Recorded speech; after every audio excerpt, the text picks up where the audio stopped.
corpo, mas também de espírito. Mas essa palavra é para você que também está alegre na presença de Deus.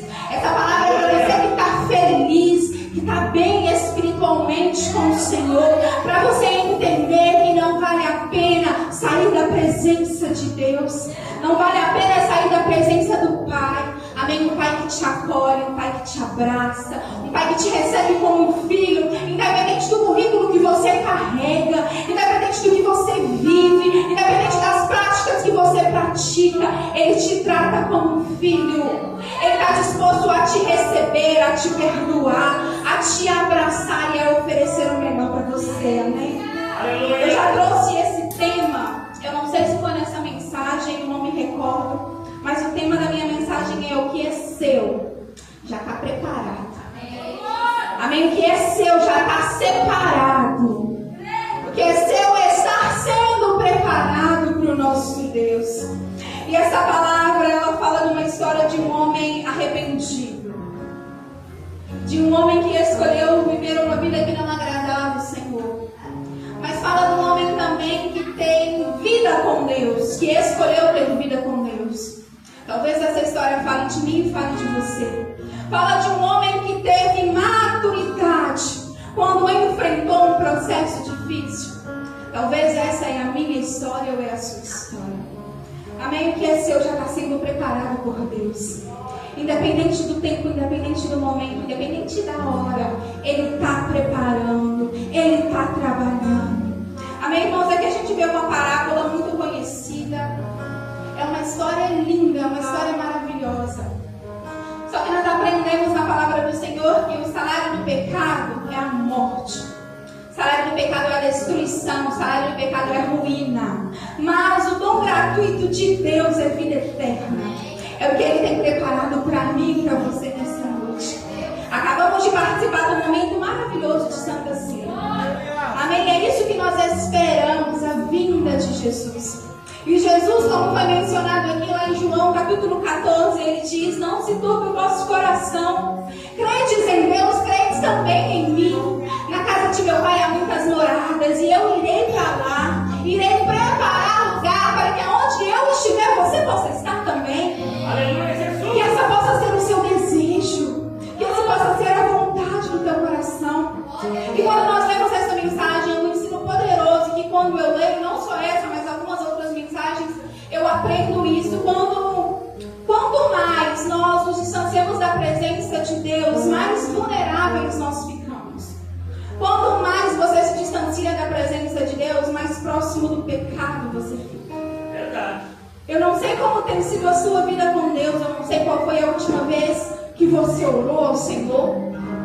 Você sabe, eu não sei qual a última vez que você entrou no seu quarto, fechou a sua porta, dobrou o seu joelho e falou com Deus, expressou para Ele todas as suas necessidades, todas as suas fraquezas. Eu não sei qual foi a última vez que você falou com Ele: Senhor, eu preciso da tua ajuda. Eu não sei qual foi a última vez que você agradeceu ao Senhor, que você glorificou ao Senhor, porque só de você estar aqui, isso é motivo de glorificar o nome de Deus. E esse é um ensinamento poderoso, porque quanto mais longe da presença do Senhor nós estamos, mais perto do pecado nós estamos, mais vulneráveis ao pecado, à destruição, à ruína nós ficamos. E eu aprendo uma coisa com essa mensagem: quem sai da presença de Deus perde identidade. Quem sai da presença do Senhor perde identidade. A gente vê a história desse jovem. Era um jovem cheio de vida, um jovem alegre. A palavra de Deus diz que ele era o mais novo. Era um jovem alegre. E quando ele sai da presença de Deus, ele deixa de ser herdeiro. Ele muitas das vezes deixa de ser protegido. Ele deixa de ser filho. Irmãos, e quando isso acontece nas nossas vidas, algumas coisas elas vão acontecer no decorrer disso tudo.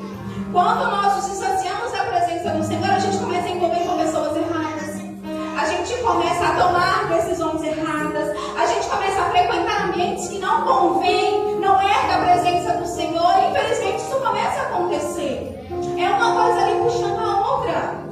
Ele perde a essência, ele perde a identidade de servo, a identidade de filho. Provérbios capítulo 29, versículo 18 lá diz: onde não há visão, o povo perece. Aonde não há visão, o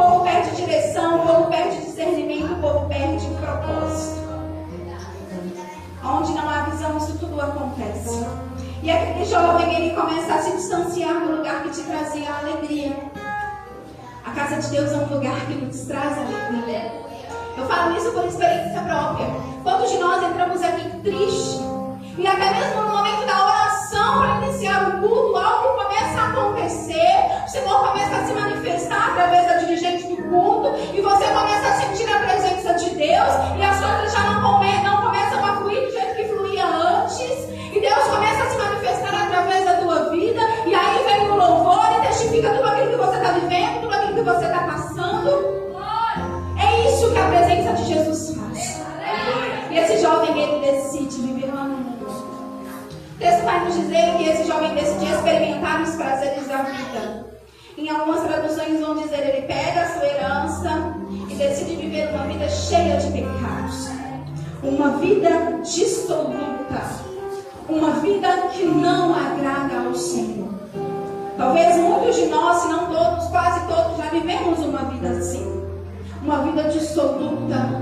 Uma vida que não agrada ao Senhor. Já tivemos atitudes que não convêm ao Senhor. Já falamos coisas a qual hoje nós nos envergonhamos. E esse jovem, ele decide viver uma vida assim. Só que quando ele sai da casa do Pai, ele também sai da presença.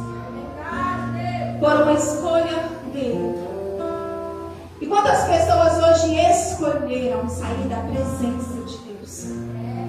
Quantas pessoas hoje escolheram viver uma vida dissoluta, uma vida cheia de pecados, uma vida que não agrada ao Senhor?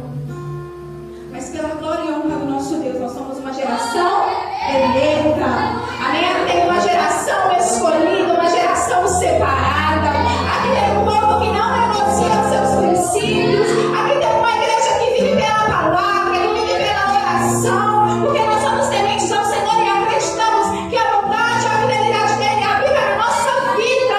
Que a presença dele se manifesta através do nosso falar, através do nosso agir.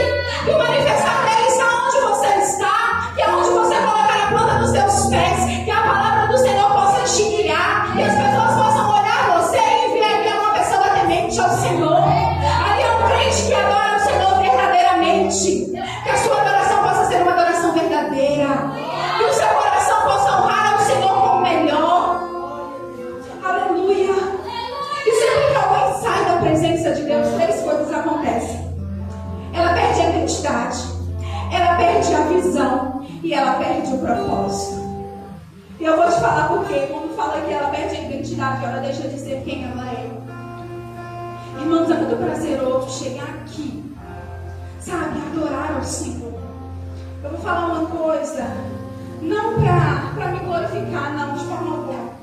Acho que na quarta-feira, sei que é essa quarta, a outra que passou, que eu vim no culto, eu estava tão cansada, assim, de tudo, trabalho, faculdade, as coisas de casa, eu estava tão cansada, tão exausta, que eu tinha saído à tarde, eu falei assim, eu vou embora para casa, não vou na faculdade, eu vou para casa porque eu estou cansada, eu preciso descansar, não estou aguentando mais, eu preciso deitar, eu quero chegar em casa, 7, 7h30, eu quero deitar, eu quero descansar, eu quero isso com a Letícia, eu acho, eu quero deitar, eu quero descansar, eu não vou para a faculdade para vir descansar, não estou aguentando.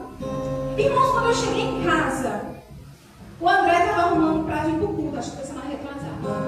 Ele estava arrumando para vir para o culto. Aí eu falei, não posso ficar em casa.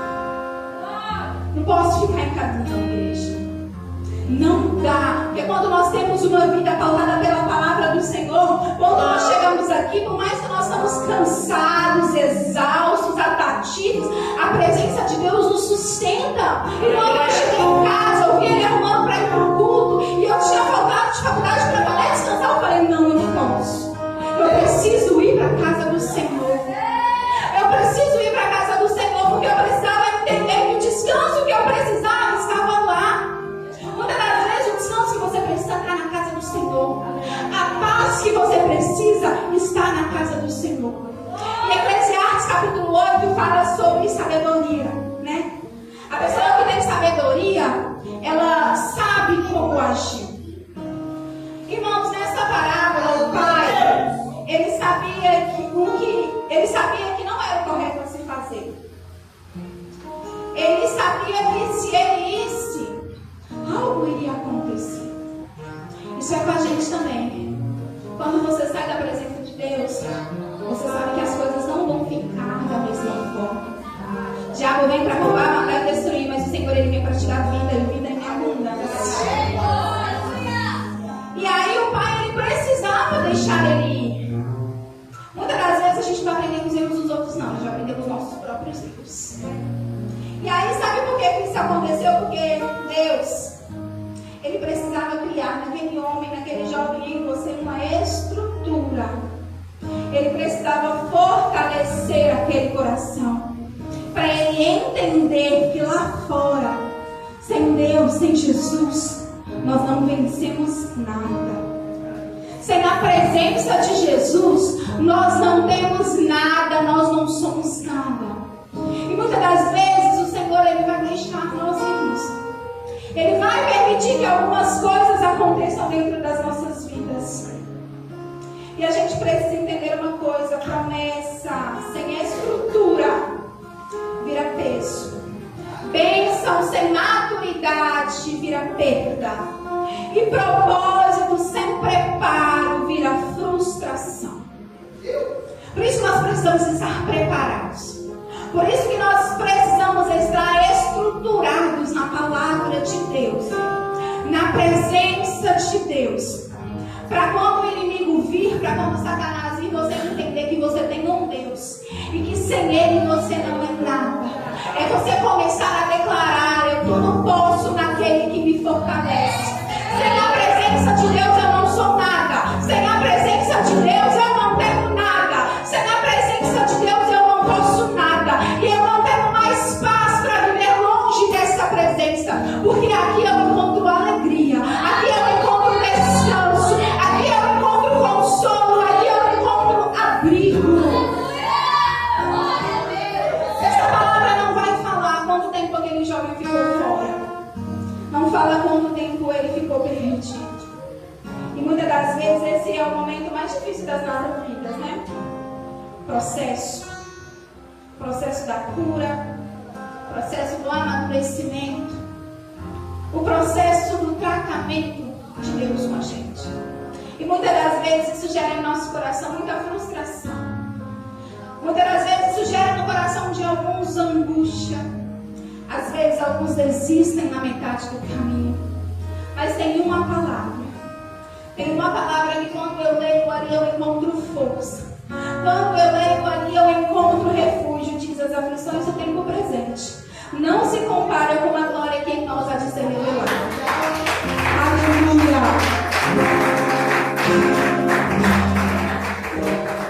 Então eu te falo uma coisa: antes de reclamar, antes de murmurar, antes de falar que Deus não é contigo, começa a declarar diferente. Quando você estiver passando por um momento difícil lá no seu trabalho, começa a declarar: as aflições do tempo presente não se comparam com a glória que em mim há de ser revelada. Quando você estiver passando por um momento difícil na sua casa, ao invés de questionar, começa a declarar: essa aflição não se compara com o que Deus tem preparado para este lar. Quando você estiver lá em guerra, em discussão com o teu marido, ao invés de você brigar, ao invés de você reclamar, começa a declarar: essa aflição nesse tempo difícil nem se compara com o que Ele vai restaurar, com o que Ele vai fazer na minha casa, na minha família. Aflição, a dor, ela é temporária, mas a glória de Deus, ela é eterna. A glória que Deus revela sobre a nossa vida, ela é eterna. Nem se compara com o que você está passando. Nem se compara com o que você está vivendo no seu relacionamento. Nem se compara com as tribulações que você tem enfrentado no teu trabalho. Essas aflições não se comparam com aquilo que Deus tem preparado para você, meu irmão, minha irmã.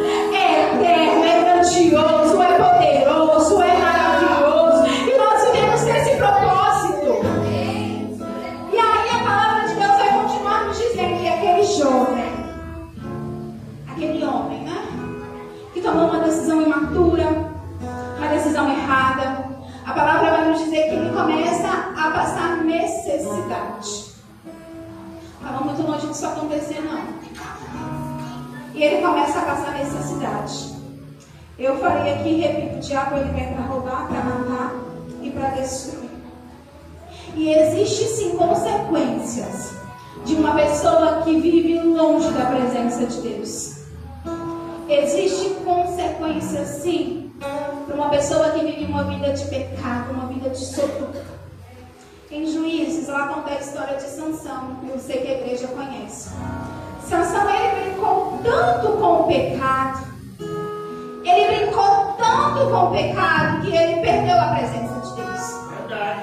Em Juízes, capítulo 16, versículo 20, lá diz: ele não sabia, mas o Senhor já tinha se retirado dele. Irmãos, infelizmente, misericórdia, tem muitas pessoas que brincam e esquecem que a justiça de Deus ela vem. Tem muitas pessoas que vivem uma vida cheia de pecados, esquecem que a justiça de Deus ela vem. E muitas das vezes tem pessoas que não têm o controle dessa situação. Se você não viveu isso, você conhece alguém que viveu assim. Vou te dar um exemplo, uma pessoa que bebe. Uma pessoa que é viciada em bebida, em álcool, em pornografia, em tudo. Se você chegar para essa pessoa e falar assim, você não tem controle desse vício, você é um viciado, essa pessoa vai falar para você: claro que não. A hora que eu quiser parar, eu paro. A hora que eu quiser parar, eu paro. Eu acredito que tem gente que conhece alguém assim. Uma pessoa que bebe todos os dias. Se você chegar para ela e falar: você está preso nesse vício, você está amarrado nessa cachaça, ela não vai aceitar. Ela vai falar: olha, eu paro quando eu quiser. Quem está preso é você aí na igreja. Que está lá toda quarta, toda sexta, todo domingo. É você que está preso na igreja. Só que, irmãos, nós somos livres. Sabe por quê? Porque se essa pessoa tentar parar, pode demorar, pode ser que ela pare, mas vai demorar. Deus vai precisar tratar, Deus vai precisar agir, ela vai precisar abrir o seu coração para Jesus, para ela realmente largar aquele vício. Não é a hora que ela quiser. E nós estamos aqui, nós não estamos presos, nós estamos livres. Nós estamos livres porque o Senhor nos amou. Nós somos livres para adorar, nós somos livres para cantar, nós somos livres para glorificar ao Senhor. E nós não viemos no mundo porque somos presos, não. Nós viemos aqui porque nós não conseguimos ficar longe da presença de Deus. Uma presença que transforma a nossa vida, uma presença que molda o nosso caráter, que molda a nossa vida. Como é bom estar preso na casa de Jesus. Será que você pode declarar para o seu irmão: como é bom estar preso na presença de Jesus? Como é bom estar preso aqui toda quarta-feira para aprender da palavra de Jesus? Aleluia! Hoje eu leio uma palavra que diz em Joel, capítulo 2, versículo 25. Lá ele fala: restituirei os anos que foram consumidos. Hoje você está aqui livre. Hoje você está aqui liberto. Você está aqui restaurado. Porque o Senhor Jesus, ele restituiu. E ele pode fazer tudo de novo. Ele pode restaurar de novo. Ele pode restaurar o seu casamento. Ele pode restaurar a sua intimidade com Deus. Ele pode restaurar a sua família. Ele pode restaurar os seus filhos. Essa palavra ela não fala de meses, dias, mas ela fala de anos. Restituirei os anos que foram consumidos. Eu não sei quanto tempo Satanás tem vivido dentro da vida do teu familiar. Talvez os seus filhos, o seu esposo. Mas Jesus, ele diz: restituirei os anos que foram consumados. Ele vai restaurar tempos perdidos aqui. Ele vai restaurar decisões erradas. O inimigo pode até ter roubado alguns dias, alguns meses, alguns anos da sua vida. Mas Deus está te dizendo hoje: eu vou curar. Eu vou curar não apenas a tua ferida, mas eu vou restituir o tempo que você perdeu. Eu vou restituir tudo aquilo que o inimigo roubou de você. Eu vou restituir a tua casa. Eu vou restaurar o teu casamento. E mediante a tudo isso, a gente vê como você parar para ler com calma, com o tempo, procurar entender aquela história, você vai ver o quanto aquele homem amadureceu. Quando a gente fala de herança, herança é algo herdado pelos filhos depois que os pais morrem. E aquele jovem, o pai dele estava vivo, né, naquela parábola, e aí ele fala: olha, eu quero o que é meu por direito. Irmãos, aqueles bens já eram dele. Só que ele tenta se apropriar daquilo no tempo errado. Porque não era a hora. Não estava no tempo dele. Ele ainda não tinha maturidade para administrar tudo aquilo. Ele ainda não tinha discernimento para administrar tudo aquilo. E há um perigo muito grande quando eu tento me apossar, me apropriar das coisas antes do tempo. Entenda uma coisa: a precipitação, ela traz dores e traz marcas que você não precisava estar vivendo. A precipitação, ela traz sofrimentos desnecessários. Ou seja, não era para você estar vivendo isso agora. Não era para você estar vivendo esse momento agora. Aqueles bens já eram dele, mas ele ainda não tinha maturidade para administrar. Não era o momento certo. E muitas das vezes, isso é para mim, isso é para você, a gente não recebe algo de Deus quando a gente quer, no momento que a gente pede, porque às vezes não é a hora. Às vezes nós não temos maturidade e discernimento para poder agir com aquela situação. Às vezes nós não temos maturidade para administrar até mesmo uma bênção de Deus para as nossas vidas. Às vezes nós não temos maturidade para administrar um emprego melhor, um salário melhor. Isso é uma realidade. Por isso que nós precisamos esperar o tempo do Senhor. Em 1 Coríntios capítulo 13, versículo 11.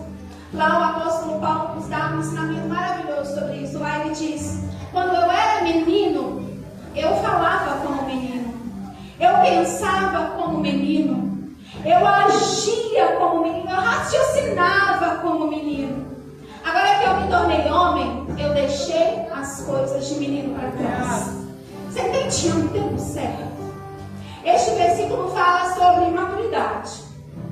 Maturidade espiritual. O apóstolo Paulo, ele mostra que chega um momento da nossa vida que a gente precisa deixar as coisas de menino para trás. A gente precisa deixar atitudes imaturas para trás e viver de forma que agrada ao Senhor. O que eu quero dizer com isso? Não vou para a igreja não porque fulano olhou torto para mim. Não. Deixa as coisas de menino para trás. Aleluia. Eu não vou para a igreja não porque o ministro lá na hora da palavra estava me mandando indireta. Às vezes nem era indireta, irmão. Às vezes era Deus falando com você e você fala: eu não vou para a igreja mais não. Deixa as coisas de menino para trás.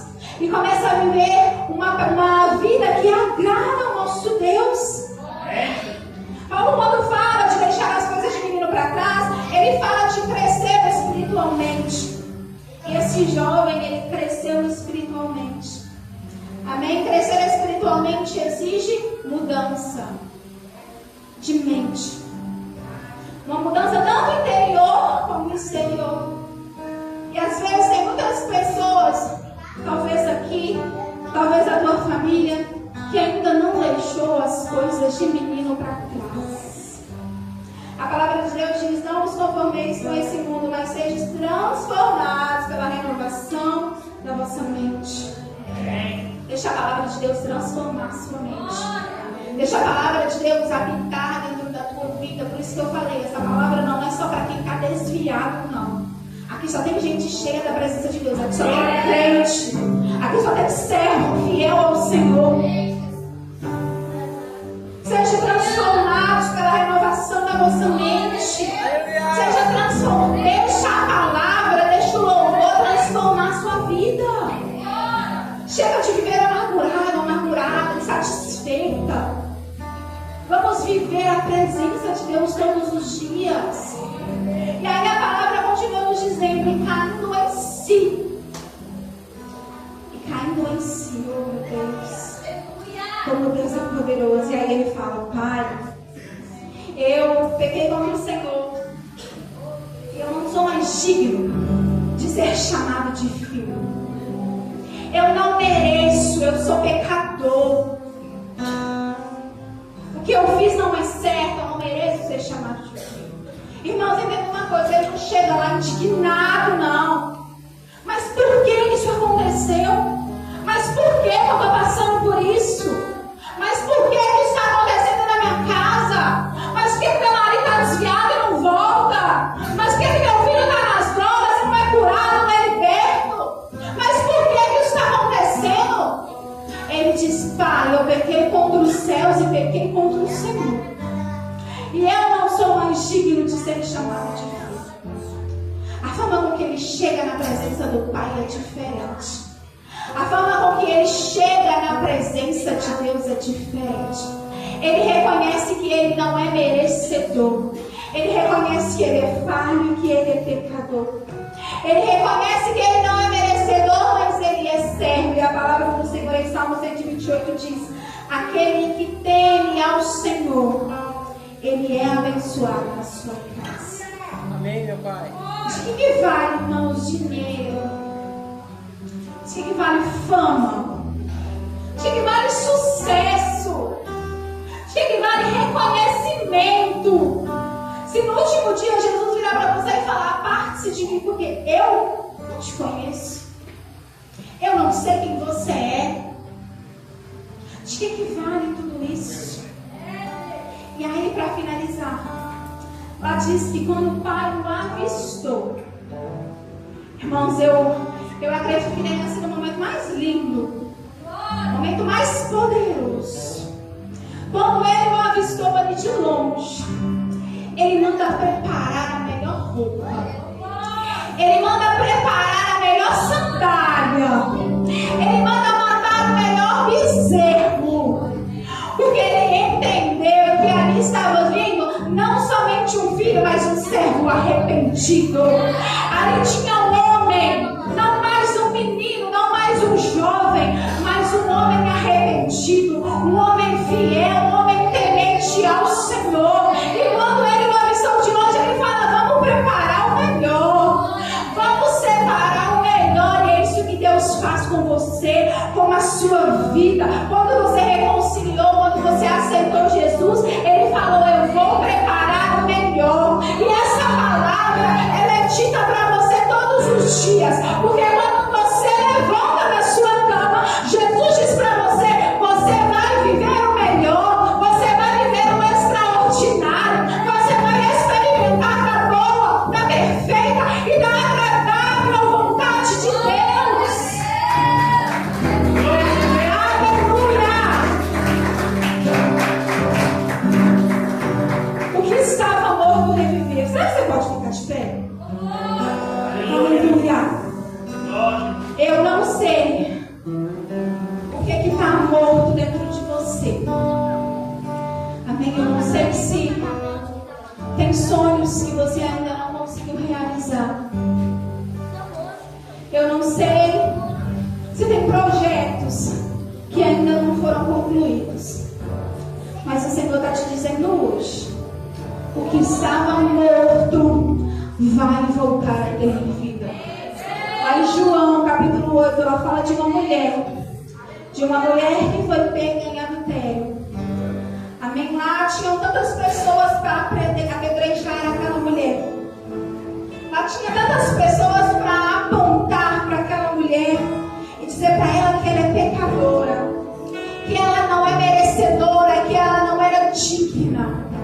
Mas o único que podia apedrejar ela, o único que podia falar dela, o único que podia julgar aquela mulher, escolheu perdoar. Ela disse: vá, mulher, e não peques mais. O único que tem autoridade para julgar a sua vida é Jesus. E Jesus, ele disse para aquela mulher, no alto da sua vulnerabilidade, no alto talvez da sua escassez, eu não te condeno. Ele até tinha autoridade para isso, mas ele diz: eu não te condeno. Vai, não peques mais. Vai e tenha uma vida de santidade, uma vida de adoração. E aí eu falo para a igreja nessa noite: está na hora de você viver o as suas próprias experiências com Deus. Essa palavra não é sobre desviados. Essa palavra não é sobre talvez perdidos. Mas essa palavra é para você. Amém? Uma ovelha que está distante do Senhor. Uma ovelha que até às vezes vem no culto. Uma ovelha que até canta no louvor. Uma ovelha que até pula na ministração, mas está longe da presença do Senhor. Uma ovelha que está com o coração vazio. Eu não tenho autoridade para julgar, mas o Senhor conhece e o Senhor examina o teu coração. Aquele homem, aquele jovem, ele viveu uma vida cheia de pecados. Mas ele entendeu que não valeria a pena viver longe da presença de Deus. E aqui só tem crente que esse possa ser o seu pensamento hoje. Não vale a pena viver longe da presença de Deus. Ele vai restituir o que anos foram consumidos. Ele vai restaurar aquele sono que ainda está perdido, aquele sono que está oculto, aquele planejamento que você tem planejado e ainda não conseguiu executar. Porque a palavra do Senhor, ela diz: porque o que estava morto reviveu, e o que estava perdido foi achado. E Ele quer te encontrar aqui hoje. Ele quer te encontrar, Ele quer te achar. Ele quer restituir todo o tempo que foi perdido. Ele quer ter intimidade com você. Então comece a clamar: Jesus, eu estou aqui. Ô Senhor, talvez eu estava perdido como esse jovem. Ó Deus, perdido na droga, no vício, no adultério, na prostituição. Mas o Senhor me encontrou. Ó Deus, e hoje eu estou aqui na casa do Senhor alegre. Hoje eu estou aqui na casa do Senhor com o meu coração cheio, disposto a viver da tua bondade, da tua fidelidade. Ó Jesus, eu estou aqui hoje disposto a viver o extraordinário do Senhor. Talvez você está aqui sozinho, você está aqui sozinha, não tem nenhum parente seu aqui para poder orar, meu irmão, minha irmã, mas Deus vai restituir, Deus vai restaurar. Ele já está trabalhando, Ele já está agindo ao teu favor. Assim como aquele homem, ele saiu da presença de Deus, ele viveu uma vida difícil, ele passou por dificuldades, ele desejou comer comida dos porcos, mas Jesus tinha algo novo para a vida dele. Que assim possa ser como a tua igreja, Senhor. Ó Deus, eu apresento essa palavra. Ó Deus, que o Senhor, Pai querido, possa ministrar ao coração da tua igreja o que eu não pude, Senhor. Ó Deus, que essa palavra possa se tornar uma verdade em nossos corações, que essa palavra possa se tornar uma verdade em nossas vidas, Senhor. Ó Deus, nos encha da tua presença, restitui casamentos. Ó Pai, derrama a cura do Senhor sobre este lugar. Quantas famílias estão aqui, Senhor, necessitadas dessa presença maravilhosa. Então eu peço ao Senhor a vida neste lugar. Faça morada, Senhor, em nome de Jesus. Aleluia. Glória a Deus. Glória a Deus. Aleluia. Assim eu agradeço a oportunidade. Em nome de Jesus. Amém. Glorificado ao Senhor. Ouvimos uma ótima. Que Deus continue abençoando a sua serva, a presbítera Mariane. Palavra extraordinária. Eu creio que através dessa palavra do Senhor hoje sobre a sua vida, algo acontecerá de novo na sua vida, porque nós sabemos que o Senhor